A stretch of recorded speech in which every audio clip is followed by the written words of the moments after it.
Hey Zwifters, I'm Simon Schofield and this is the Zwiftcast. Welcome back to the usual crew. Nathan Guerra, yo dude. Hey, how's it going, Simon? Pretty good, thank you. And Shane Miller, g'day mate. G'day Simon, how's things? Well, it's snowy here, but that's kind of good news for Zwifting. Anyway, I missed you boys last time because of the Eric Min interview, which dominated the most recent Zwiftcast, and was looking a bit like an inspired editorial decision by yours truly, actually, because that was one popular podcast. It was the fastest, mostest downloaded Zwiftcast ever. So let's kick off with that, because Eric had kind of loads and loads to say, and we'll talk specifics in a moment or two. But in general, I thought Eric was really open and honest, and it didn't feel as though he was talking off a script, which, you know, often you get with these kind of big set piece interviews. Nathan, how do you think he came over? Hopeful and successful. Those two things go well together. You know, he was able to answer really honestly and truthfully. That was awesome and open. That's definitely a good way to explain it. And I think the accessibility that the community has felt was really stamped on with that interview too. So yeah, I completely agree with that. Shane, your thoughts? I think one of the standout things for me was this thing that, you know, Zwift is only at 2 out of 1 to 10. Yeah, look, I think if you're sort of working on a product like Zwift, you've got a vision of where it's going to head. So there's probably a million things going on in Eric's mind about where he wants to see the product go. So it's probably only showing us the tip of the iceberg at the moment. I'm sure there's a ton of stuff there, as indicated by a 2 out of 10. I think that's not more of a, you know, what it's like to use. I mean, we all give it a 10 out of 10 for sure. But I think it's just about where they're going to take the product in the future, or their ideas that are coming up. So yeah, I'm very interested to see where it's going to head. Yeah, I think you're absolutely right on that interpretation. I don't think it was any kind of assessment of how good it was. It was just an assessment of how good it could be and how early we are in that journey. Let's talk about another kind of specific, which is always a tasty subject, and that's money. Eric was like super chipper. His mood was very, very upbeat. And I think that was not unrelated to the fact that only a day before I spoke to him, their latest funding round had closed. And from what I understand, it was pretty much oversubscribed. People were clamoring to buy into Zwift. And these were all interesting people. These obviously were a lot of very rich men, probably. I think there are a few funds involved. But the interesting thing that Eric said was that they were all Zwifters. However, the upshot of that is that Zwift have now got a large pot of money to invest in the product. Shane, do you think we're going to see the results of that early? Do you think we're going to see short-term changes? In short, no. But I don't think in functionality, that's going to take a lot of time and a lot of people and a lot of resources, not just money. You need people with the smarts. You need to then manage those people, bring them into the culture of development and the cycles and plans. So whilst I'd love to say, yes, we'd see a heap of stuff and it will really accelerate, and it may slowly, I think it's such a complex product though behind the scenes. It's going to take a little while before we see any of that come to fruition. Yeah, I think you're right on that as well, because the history of Zwift is that they've done things slowly and carefully, and as a result of that, they've sort of got most things right. Nathan, let's assume for a moment that you were sitting on $25 million and you were in charge of Zwift. Where would you start to spend it? People are hungry for feature change, especially in massive multiplayer online. They jump in for the social, but at the same time, they jump in to the same environment over and over again. If there's no changes in that environment over time, you know, they can get a little bit like, well, this is the same thing. And so I think that development is a good thing, and reaching new markets. I think that would be a place that I would throw some marketing into. Industry relations is something I'm not seeing. I'm actually asked specifically by local shops and other individuals about how do we get this on a commercial level product? How do we get this on a, how do we network better with the cycling community that doesn't understand Zwift? And we see that with the ZA Tour at specific spots, but I would focus in on networking on large scale in order to hit all of those hotspots that are open, and wondering how to get into Zwift, but don't know how. And I would create a product specifically for them, not just the individual household users. Yeah, I think that's a great point, and I do think we're going to see action in that area. I mean, Eric specifically referenced gyms. I think we're going to see Zwift moving into that in a big way. I mean, there was just so much stuff in the interview. We could spend another podcast actually picking over all of it, but I'd urge people, if they're listening to this episode and for some reason they didn't listen to the last episode, they really ought to listen to what Eric had to say, because there was just so much stuff in it. But before we move on, there's just one more aspect I want to draw out of it. And this kind of came out of the blue, really. And Eric talked about a smart bike, which you would like or want or feel happy to have in your home rather than in your garage. Now, it sort of threw me a bit, that, because I wasn't quite sure what it was he was talking about. And the more I thought about it, the more it became a little clearer. I think he was talking about a bike that will basically have a computer built in, and you take it out and the only thing you do is plug the HDMI socket into your TV and you're ready to go. Nathan, do you think that's what he meant by a smart bike? There is a market out there for spin class bikes live that gyms are buying right now, and we see people buying for their house, and you can get a spin instructor right in front of you on a screen that's built into the bike. And so I wonder if there's something along those lines within that industry that they're connecting with. I thought it was really interesting and very smart, personally, that they're staying away from creating hardware products. And so they're probably finding partners out there that are doing that well already and saying, hey, we have an amazing software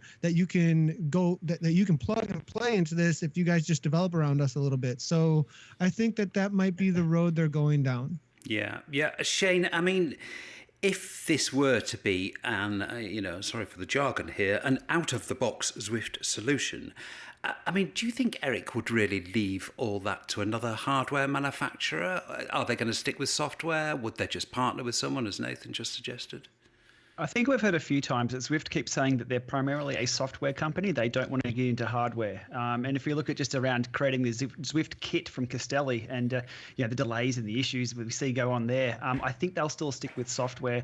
I think the market for a smart bike is still untapped. I look at is it the Watt bike that you still have to change manually? Stages have a stationary bike out. I see a market there. If you were to integrate a smart trainer into one of those solutions, and I guess integrating them so they're set up more like a road bike or rather than sort of a stationary bike, if you know what I'm saying. When we use our own bikes, we feel like we're really racing. So more of an aggressive or more of a sporty setup with a smart trainer built in, with around the framework and setup of a Watt bike or a Stages bike. I think that'd be something that Zwift would partner well with, but I'm not sure they'd go into the hardware manufacturing. There's a lot of issues around that. Yeah. Well, Eric, I think more or less specifically denied it. I think I asked him the direct question, and he said, no, we're not going to be doing that. But there are a lot of other things that they're going to be doing, and this investment's obviously going to help it. I mean, it really is kind of exciting times for the company, I think.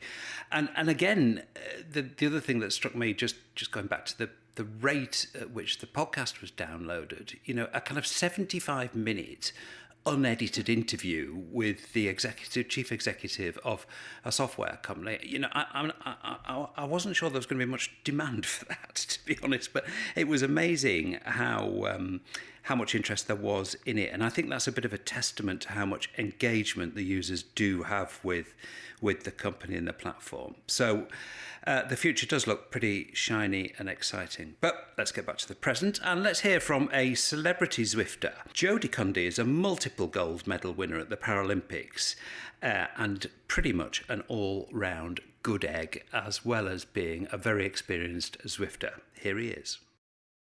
Hi, Jodie. Good morning. How are you? I'm very well, thank you. Listen, the first thing, I know it's a little bit late, but congratulations on the gold medal in Rio. I mean, after the nightmare of the DQ at London in 2012, that must have been sweet.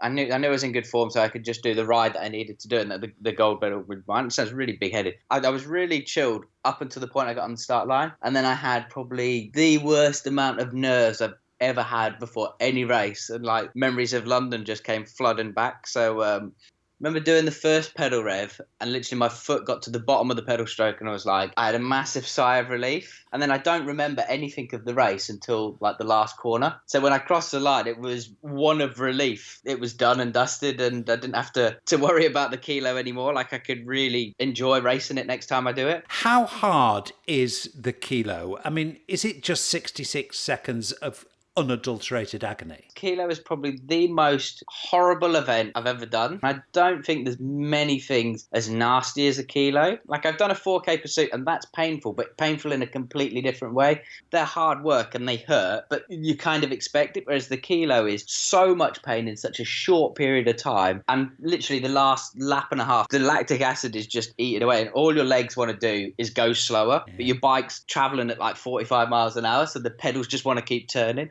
So you literally try to keep your legs out of the way of the pedals and keep pedaling in a smooth line while trying to go through the worst amount of pain. Now, Jody, you got pretty famous after London 2012. And for those who maybe didn't see it, I can't think there's many people in the world, but for those who didn't see it, there was a pretty epic bout of bidon chucking after you got DQ'd by a very, very, very picky commissaire. I mean, every cyclist felt very deeply for you, and I think the overwhelming emotion that people felt when they saw that was support. But after kind of all of your Olympic exploits and a very long career, I mean a 6-time Paralympian, how do you feel about maybe being best remembered for a kind of classic hissy fit? After that, the Paralympics were looked at in a slightly different way to what they were before. So instead of people kind of looking at it as like food disabled athletes turning up and they win a few medals just for riding, it ended up being they realised that we actually are elite athletes. We train just as hard as like our able-bodied counterparts, and it got taken a little bit more seriously. So I felt I took one for the whole of parasport in general. And when I look back at it, it's kind of like my John McEnroe moment. That's the best way of describing it. I'll always be remembered as the guy that swore in London, because I did swear quite a lot. But yeah, it's nice to know that people now can put a face to the name of winning a gold medal as well. I think that's an excellent point you make, actually, about it raising the profile of Paralympian sport and making people realise that Paralympians train as hard, if not harder, than any other elite sports person at that level. And again, for those who don't know you, you had a foot amputated at 3 years old. So what adaptation do you use, and how does that affect your cycling? I basically have a carbon fibre moulded blade, which then goes to a Shimano cleat at the bottom. So I eliminate all kinds of areas where you could lose power. We gain a little bit from having an aerodynamic shape, and basically it's stiff, and like all the power that I transfer into the leg goes into the crank, which goes into the back of the bike. So yeah, it's not great for walking on, but it does a fantastic job of riding a bike around a velodrome. How do you compare to an able-bodied athlete of kind of similar build and fitness in terms of the power you can put out?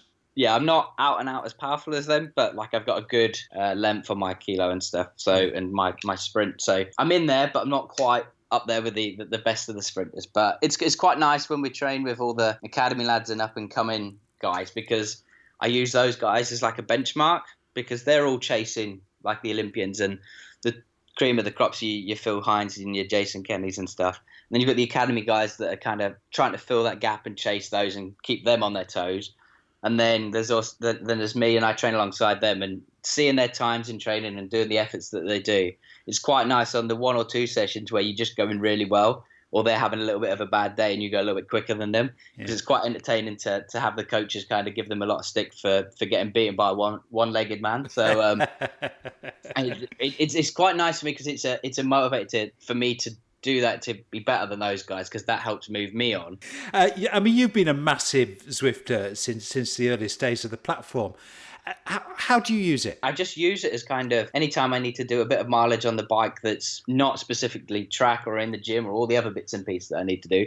It's a really nice filler. If the weather's pretty rubbish outside, or I really don't fancy going out for a ride on the road or whatever, I'll jump on Zwift and do whatever mileage it is that I need to do. But it's quite nice just being able to do the workouts as well sometimes, because I know my coaches will set me certain things that I need to do, and not that I do that much kind of interval work and stuff on the road, but it's quite nice when you're in that block because you can just sit up and go onto the workout mode, slap it onto a custom thing and put in all the things that your coach wants you to do, and jump on and away you go as well. So it's nice having all of those different aspects to kind of build into it. But it's another tool that's kind of in the arsenal to be able to use, and it's just phenomenal.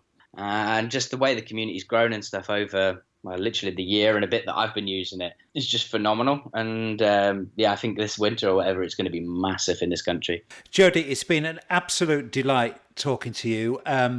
It's always a thrill when I come across you on Zwift, and I'm sure it will be for other people too.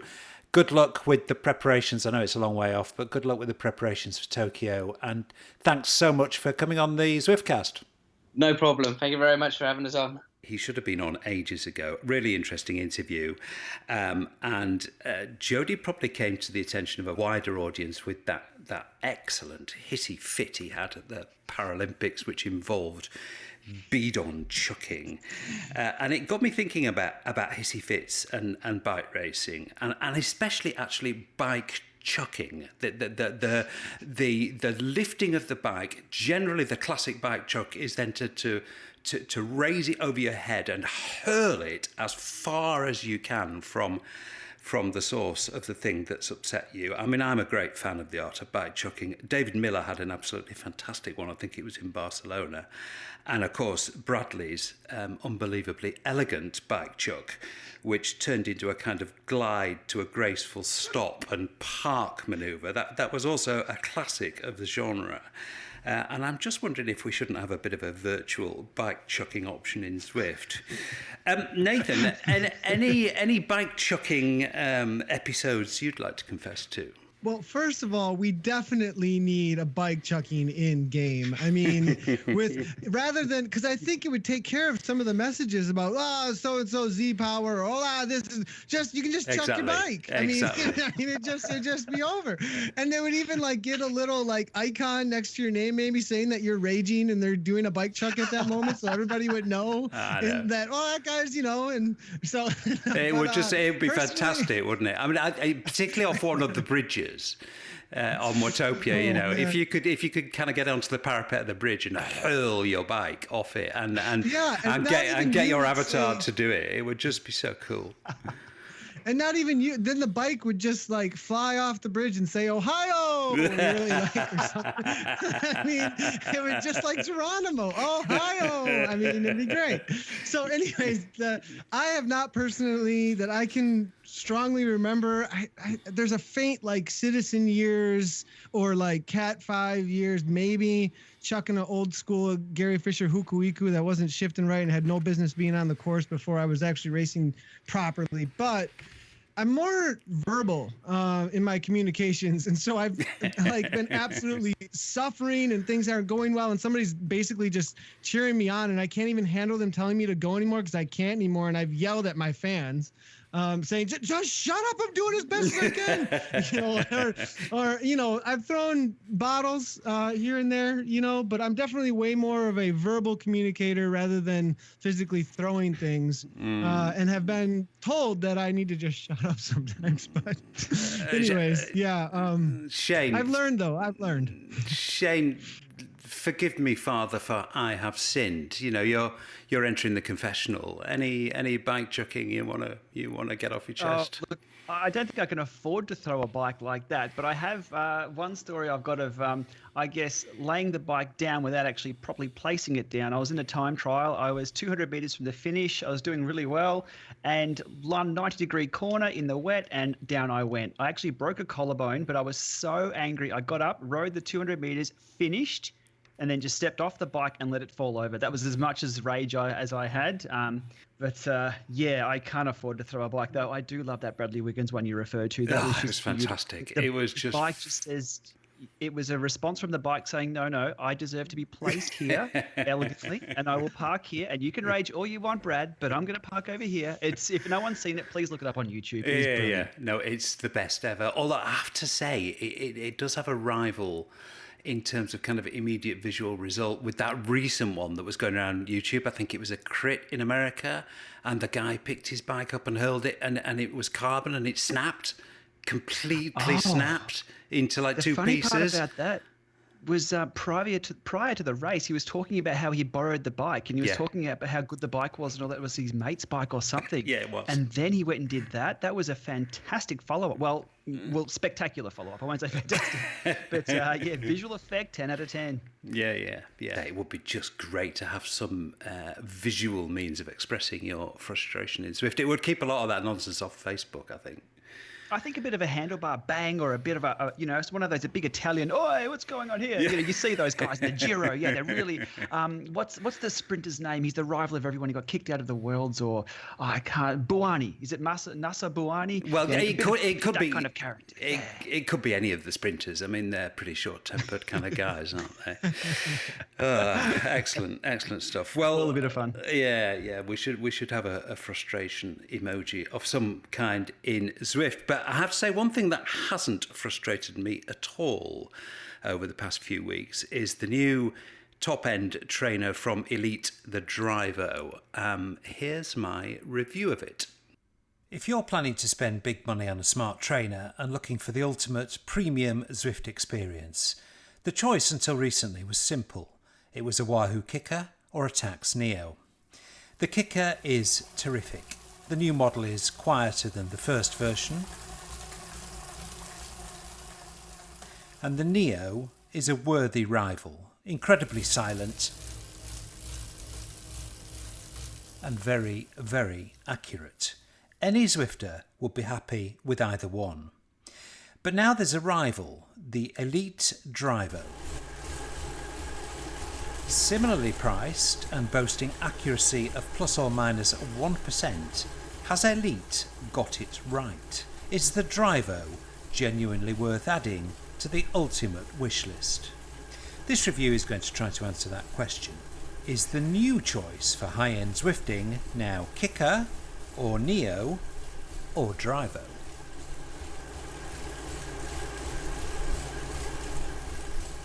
Let's kick off the review with setup.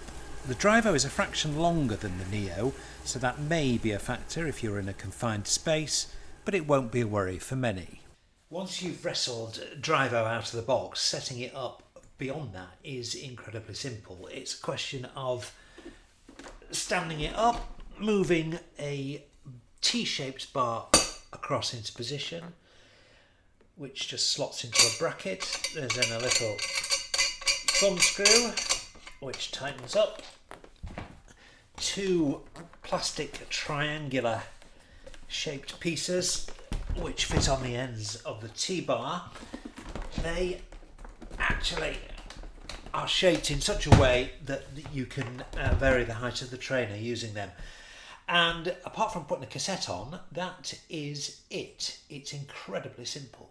Let's deal with the look of the Drivo. It's white, it's plasticky, and it's not as stylish or high-techy, flashing lighty as the Neo, or as cool-looking as the Kicker. Some have even unfavourably compared it with all sorts of unflattering things like vacuum cleaners or R2-D2. Obviously, this is going to be subjective, but having lived with it for a few weeks, my initial somewhat unfavourable impression of its looks has changed. I actually quite like it now, and in the end, it's not really that important. I'm not looking at the trainer when I'm Zwifting. All I really care about is how it performs. So let's get on to that. Next step is simply to move the Drivo into position. Plug it into the power block, and when you connect it to power, the Drivo makes a reassuring, whirry little noise.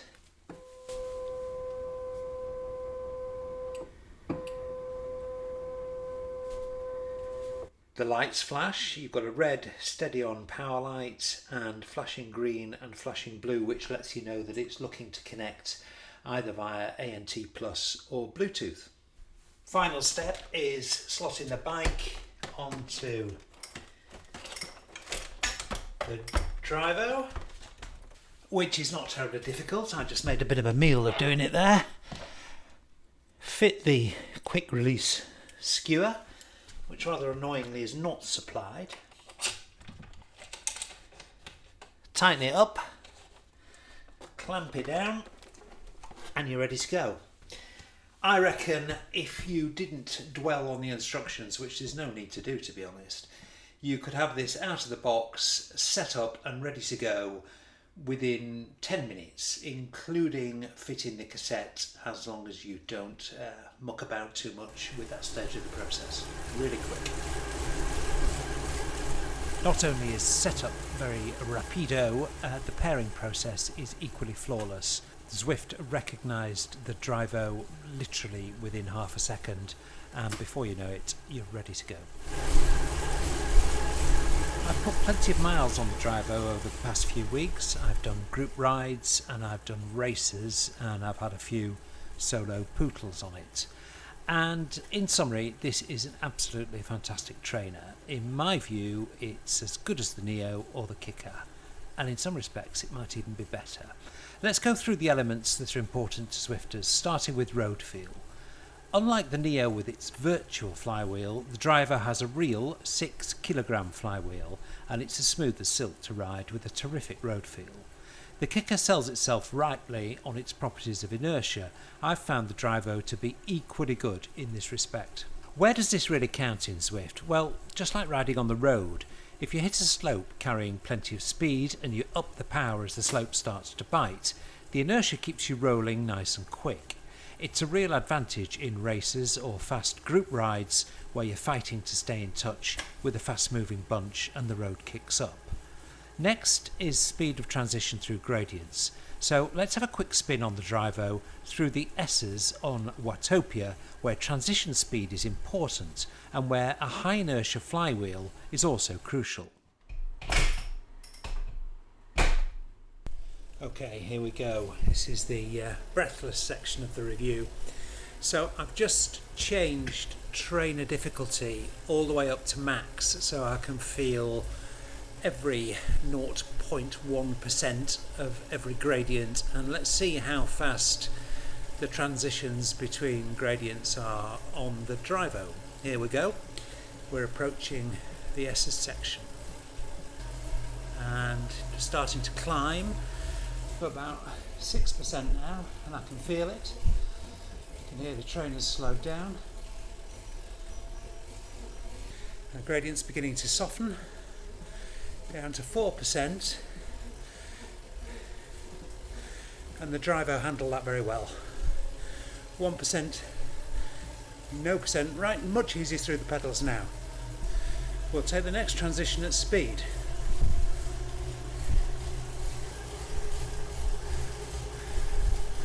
From flat at 30 miles an hour to 3%. Yeah, that was quick.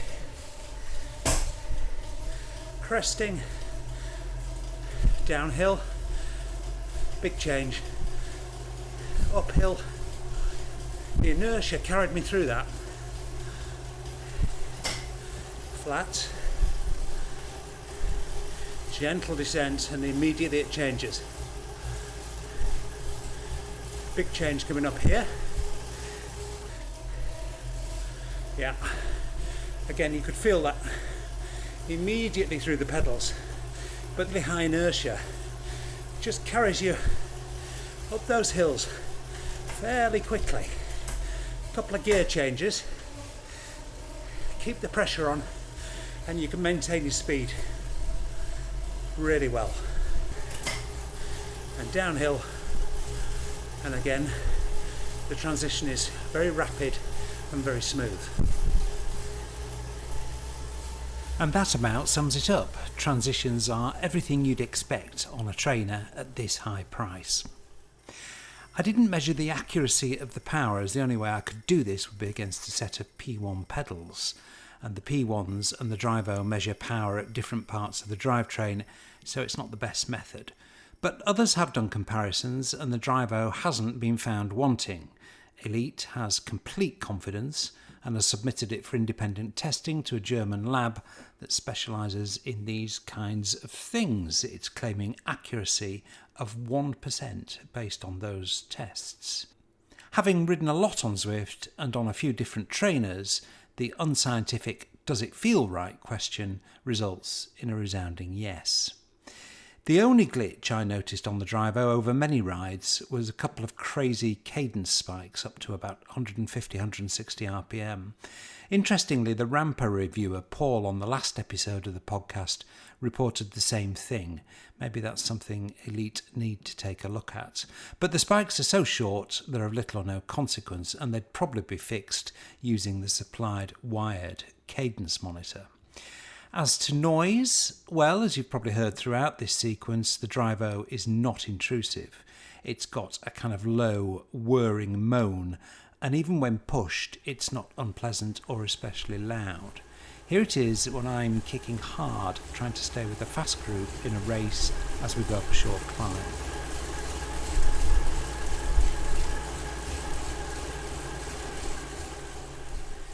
So, is the Drivo worth inserting into the eternal Zwift equation of kicker or neo for those intending to buy the best?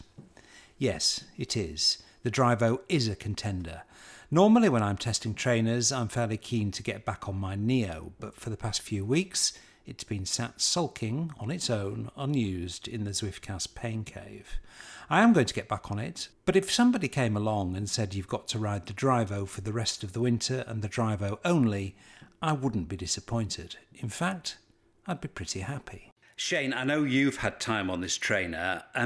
To me, it's a bit like the Zwift iOS app, actually. It's just so good, it's kind of almost boring. Did you find any flaws in it? No.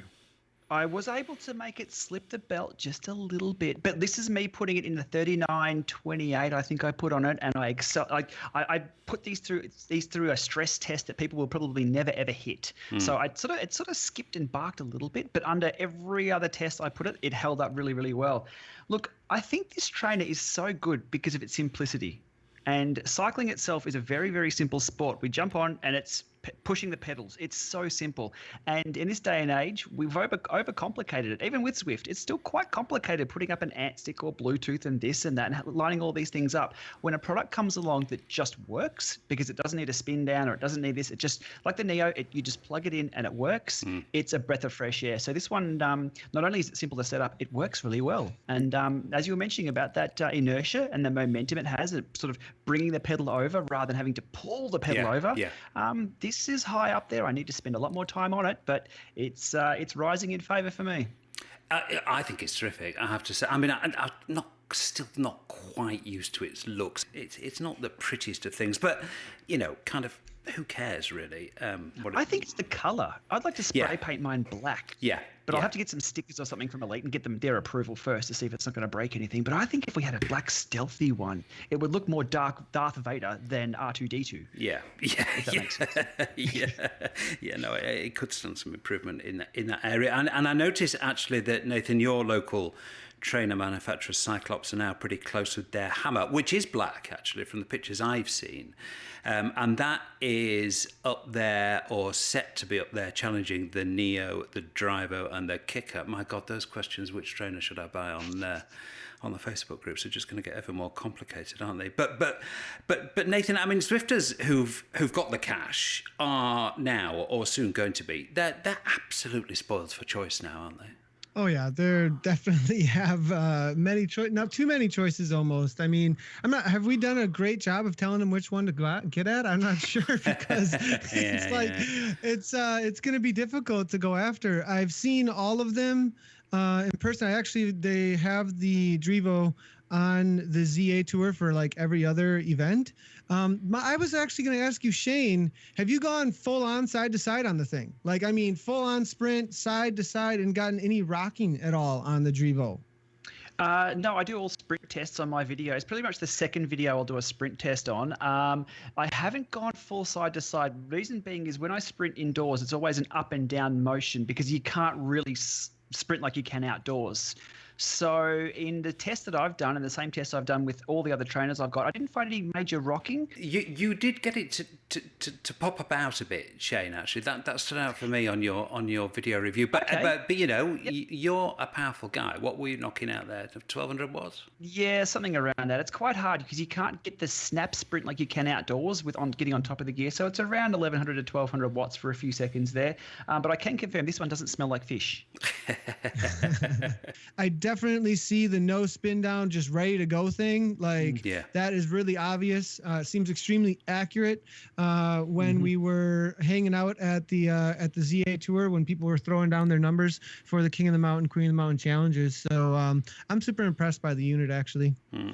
Well, we're going to talk about your experiences on the tour in a few minutes' time, actually, because I'm keen to hear about those, Nathan, having seen the pictures. But despite this plethora and of choice in the luxury area, I still think perhaps the most eagerly awaited new trainer of this year is the Tax Flux, and we are told that's really close now to hitting the shops and online stores.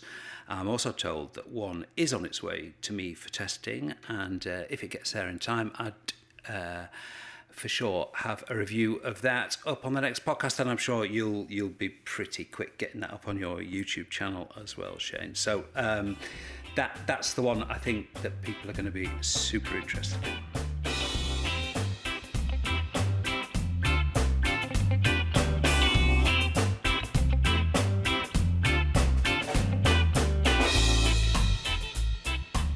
Now, the number of group rides that you see on Zwift just seems to grow continuously. There are all kinds of group rides and races and events.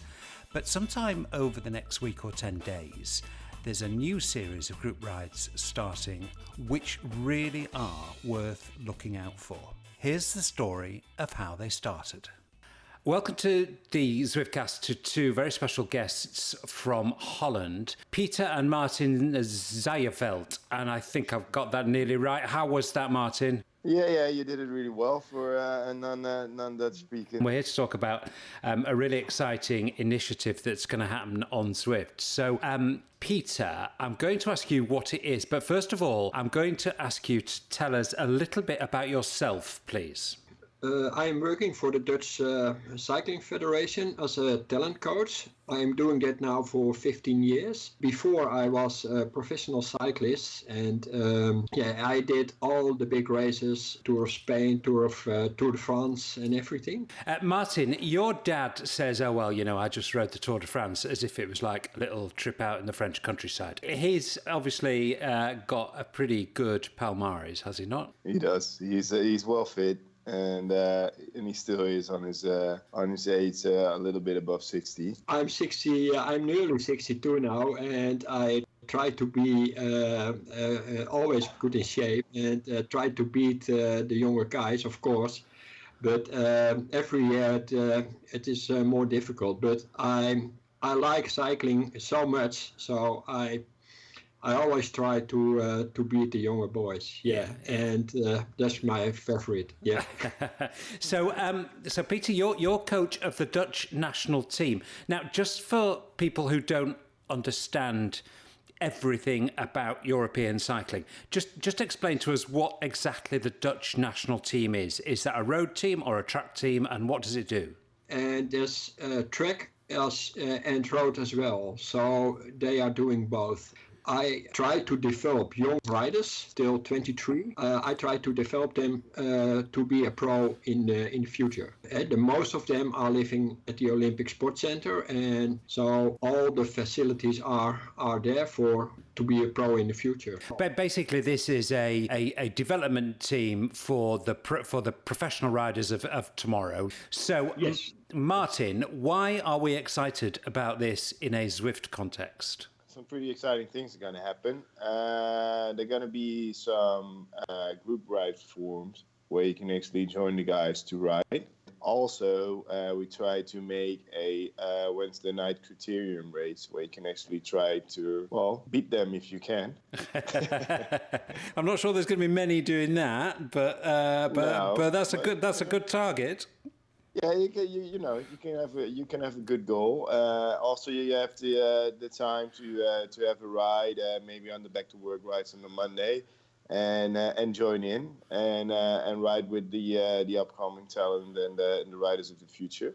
That I find it quite exciting because you can see them training, for instance, because they will do a lot of winter training on Zwift.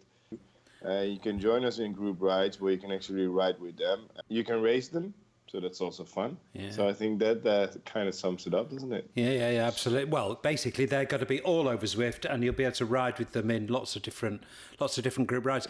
Are they going to have a special name? Are they going to be easy to find, these rides? So yeah, you can pick them out. They've got red, white, and blue, and an orange jersey, so you can't really miss them. Okay. Yeah. And I guess they'll be well flagged in the Zwift events. How big is Zwift in Holland? I think it's growing rapidly. Where not so long ago, people were like, what are you doing? Why are you riding inside? Is it really that much fun? Where now everybody's like, what trainer do I need to buy? Yeah. And I want to be on there because it's cool, and you've got races going and group rides. So I think it's growing rapidly. Peter, are you going to join in? Yes, of course. Yes, I like to race, and I want to race with the guys. So I'm there when they are there. Well, it sounds a really exciting set of rides to look forward to. Martin and Peter, thank you very much indeed for telling us about it, and thank you for helping to bring what I think will be the first regular ride with a national squad to Zwift. That's definitely one to look out for. Thank you very much, guys. A genuinely exciting initiative, I think, this from Zwift, to have a national team on the platform and leading a series of rides and in a different style. There's going to be racing and training. Nathan, how much of a draw do you think this ride in particular and kind of celebrity or team-led rides are in general for users? I think they're huge. I get comment after comment after so-and-so is riding, so-and-so. Anytime I'm live and someone else is riding who's a professional or high-end cyclist in some sort of way, and just the ability to be in proximity to them, even if it's virtual, is a huge deal to people. I think not just the celebrity thing, but also to be able to compare myself is important to aspiring cyclists, even amateurs who give it a go as a weekend warrior and try and throw down with these people and be able to keep up with them. I mean, that's pretty cool, actually. Yeah, I do think that aspect is going to be interesting, actually, because certainly when they race, because I got the impression from talking to those two great Dutch guys who'd helped set this up, that whilst they'd had a bit of time on Zwift, these riders have not spent a lot of time on it. So I don't think they're going to be massively tactically aware about some of the tricks that you can pull off in. No, tricks is the wrong word. Some of the techniques that are useful for Zwift racing. So that's going to be interesting to see. Shane, is this just kind of very smart marketing by Zwift? I mean, I actually got the impression that this had emerged kind of completely organically, actually. Martin, the younger guy, the son, is a regular ride leader on Zwift, and I think this is how this has come about, because his dad coaches the Dutch national team. So I think it might have come about organically, or it might be a really clever move by Zwift, because I think take-up of the game in places like Germany and Holland and Belgium has not been at the same level as it's been in the US, the UK, Scandinavia and Australia. Why do you think that is? I mean, these are massive cycling countries. Look, I think Zwift coming out of the US and UK and English-speaking countries, that's probably the primary market there straight away, and that's who the kind of people it'll appeal to initially, and that's who'll talk about it. So no, I think it's look, any good publicity like that is great marketing, whether it's intentional or not. So to have Germany, Holland, Belgium, all those countries on board, it's going to be a great thing. I mean, we've seen the popularity early on when Ted King jumped on. We always wanted to ride with Ted King. Yeah. And then Fumi Beppu jumps on, and then we all remember the Jens effect. Yeah. So having these sort of high-profile riders there would really encourage people to jump on. So I'm really looking forward to it, and it gives people a new and better experience on a platform we all know. So, bring it on. It's a very effective tactic, I think. I saw a post on one of the groups from some guy who was obviously relatively new, and he'd come across Bosenhagen, because, I mean, Bosenhagen's on all the time. And it was such a lovely post from this guy, because he was like, obviously incredibly thrilled to have had the experience, and it came over in his post, and he was so enthusiastic. So I do think it's a very, very effective way of just adding an extra dimension to riding on Zwift. But going back to the kind of low countries and Germany and the non-English speaking countries, I mean, Zwift have been out on tour in Germany this week. The US tour is on at full gas at the moment. And Nathan, you've been a part of that. You've done some dates. I think you did Boulder and some Vancouver and places like that. What are these events like? I mean, the pictures look great. So essentially, the events are King of the Mountain, Queen of the Mountain challenges. Most of the night, that's what we're up to. And it's essentially like Zwift live encouraging people to hammer and push each other through Zwift, so it's kind of like the real life expression of what we're already doing in game, pushing each other on. The thing that I've noticed, we meet at bike shops. It's always a local bike shop that clears some floor space. There's 4 monitors up, plus the VR is over in the corner. You can test out the VR as well as the iOS app. The main thing I've noticed is that every shop that I've gone to didn't know much about Zwift yet. And that's kind of what inspired me to talk about the commercial connection. And also there were a few people, like viewers came, Basalt showed up with Get to the Choppa. They drove 6 hours to Vancouver. They showed up. Oh my gosh, it was amazing. So me and Lindsay are walking up. Lindsay came to Vancouver with me, and we're walking up to the shop, and there's 2 guys sitting outside the shop, and I knew it was them right away. And the personal story of this guy has been hanging out on my channel, my Twitch channel and Beam channel for a year and a half now, and I could see how much it meant for him to connect with this situation and how Zwift and the community has changed the guy's life. I mean, he went from being, weighing quite a bit more, not racing or anything, and has lost I think it was 30, 40 pounds or something, and is racing Cat 3 and moving on to Cat 2, Cat 1, and how proud his brother was of him. And I mean, it was just, I met the Choppa and Basalt out in front. And then I got to encourage them on in the King of the Mountain challenge as well. And I made sure to have a cup of coffee with them, sit down, have dinner, learn about their lives, really connect with those guys. And the thing that's cool is that you don't know how many people that you're connecting with and networking with, and what their struggle is, what they're pushing on through right now in order to better themselves through the power of bicycles together. And we're talking about the Ohio throw, we're talking about the bike throw, but I mean, the reality is that we're all out there really pushing each other in this social environment of riding bicycles, and that's why we're doing it. And that's what the Zwift Tour North America is really showing me as I meet with all these people, especially the already Zwifters, but I've also seen how small a percentage that is of the population that's at the bike shop, including the bike shop themselves, and then all the people who have never even seen this before. And I'm going, whoa, there's a big old market here that I didn't realize before. But the events are a party. They're a party on bikes. There's drinks and food, and everybody's jumping on bikes and doing the forward Watopia, everything you got for 2 or 3 minutes of your life. Let's go, baby. That's what it's a good time. I have a ton of fun encouraging everybody on. I make sure to get personal stories of everybody when they're about to jump on the bike, and kind of learn who they are, and hype that up so that the focus is on them and pushing each other on the bike. So Shane, you've done loads of these. I've done a YouTube video on exactly this: how to run a successful successful Zwift KOM challenge night. You can't miss that on my YouTube channel. But there's a guy on the bike there drinking a beer, having a heap of fun, and I think it's his girlfriend or friend next to him having fun as well. So it's just a brilliant ton of fun, and the amount of people who sort of stand back initially and say, no, I'm not going to have a go. I'll watch everyone else. Give it about half an hour, and then they're on the bike, and they're the ones winning. They'll come through and win the thing because they're just that into it. So it's the nights really, really build, and the excitement just grows. And I guess it's probably the beer kicking in for everyone. But in Australia, we've had some great nights. I'm looking forward to many, many more. Maybe in a couple of months' time when the weather caves in. Now, we can't finish this podcast without recognising the immense achievement of one Zwifter. A couple of weeks ago, Derek Boocock broke the record for the longest ever ride on Zwift.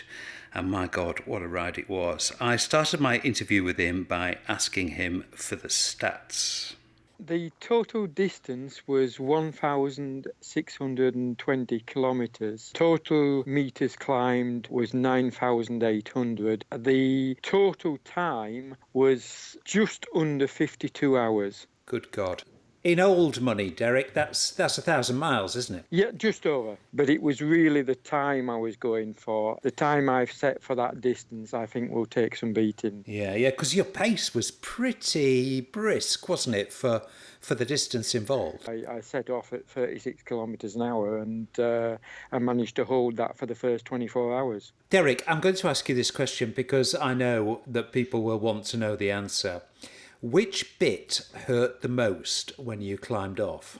My backside. I actually had open wounds. My saddle sores opened up, and I ended up meeting the guy from Reskin at the show, and he did assist me. He gave me some of his patches, which helped me continue the challenge. But that was the most painful bit. Oh, okay. I let's not go there anymore, Derek. I think if any cyclist can possibly begin to imagine how unpleasant that was. How did he cope with sleep? I didn't, basically. My plan involved 20-minute breaks, 1 hour break, and a 3-hour break in the middle of the night. But the truth is, after the first night, I tried to put my head down, and I just found too much was going on, and I couldn't sleep. Yeah. So I didn't. I actually ended the 3 hours very early, got back on the bike, and then the second night I never even bothered trying to get to sleep. I just took rest, had my meals, and got back on the bike. And it wasn't until the third night I actually fell asleep for 2 hours. I'd set the alarm and I fell asleep for 2 hours, and that's the only time that I got proper sleep. God. Derek, I'm going to ask this question, and there's a kind of obvious answer to it as well. You were raising money for a very good cause, and we'll talk about that in a minute. But why? I mean, why? Why put yourself through something like this? I feel the need to prove myself over and over again. I've done it all my life, and I still feel the need, to push myself, to see what I'm capable of, and to prove to people I can do this. To summon the mental and physical resources needed to complete something like this, I think it must spring from somewhere fairly deep. How did you feel the day after? Very, very tired, but yeah. But very, I'm not one usually to boast, but I was proud of myself. I really was, because even Hilke, my wife, believed I wouldn't complete the challenge. This is the hardest thing I've ever done on the bike, which, if you read my life story, hell, I've done some stupid things on a bike. But this was the hardest and the most I've ever dug deep. I know you got an amazing amount of support from the community during this epic effort. And could I add my voice to the many who congratulated you on a truly amazing achievement. Well done, Derek. Okay, thank you, Simon. Now, I really should mention that Derek was riding for his team, a big team in Zwift called Team Z, spelt DZI, and that team supports a whole bunch of charities doing really important and valuable work in Nepal, and you can still contribute to their work by looking up Derek on his Just Giving page or getting in touch with Team Z, who you'll find all over Facebook. Well, I just couldn't do that. No way. I mean, I like my Zwifting short and sharp, and to be honest, I've never even ridden a Century, neither metric nor imperial. I like to get on, work really hard for an hour, and get off. I mean, that is how I use it. Nathan, what's your longest trainer ride? It's somewhere between 10 and 12 hours at the World Bicycle Relief Challenge. Oh, yeah. I started like 8 a.m. and then rode until like 10 p.m. So I think it was a 12-hour ride at about 20 plus miles an hour. So yeah, it was almost 250 miles.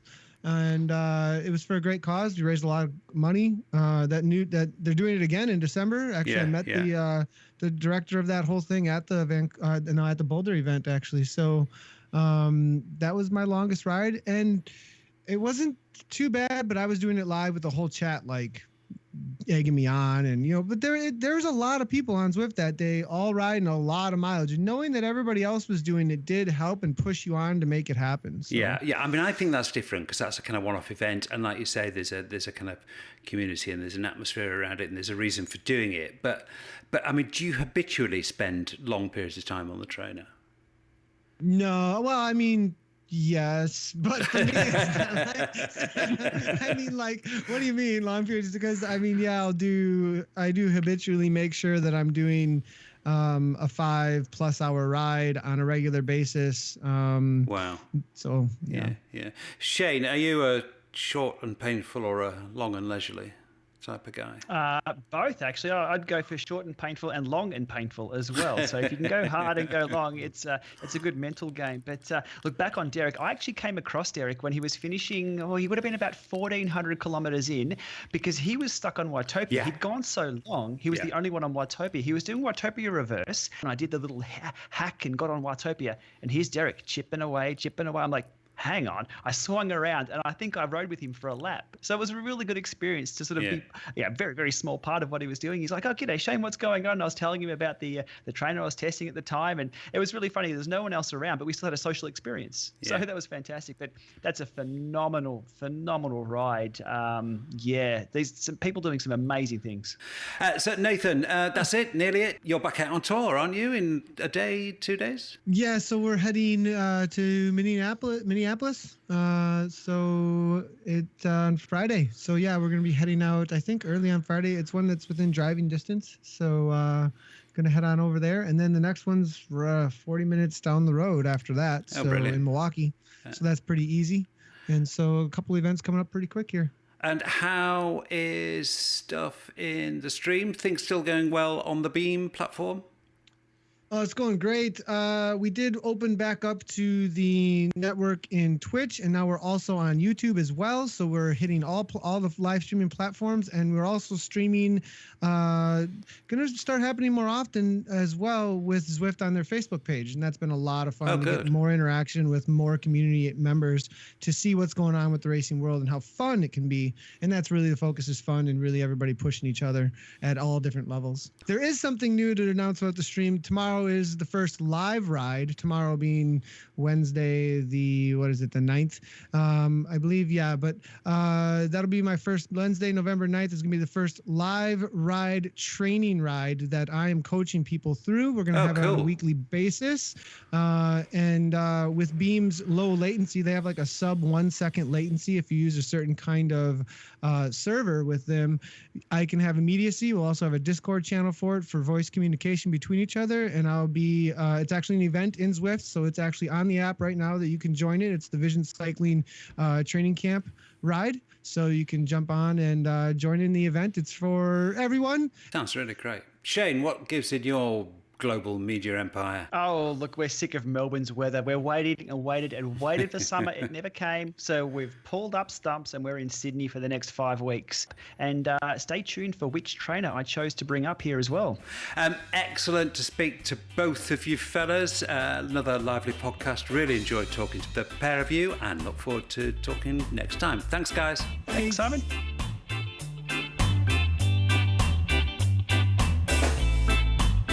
That's it for another podcast, folks. Hope you enjoyed listening to it. As usual, I'd like to thank Zwift for their kind support, which means the podcast can be brought to you frequently. And also just to remind people that even though Zwift do support the podcast, they don't influence anything that Shane, Nathan or I have to say. If you're on the trainer, push on a little bit harder.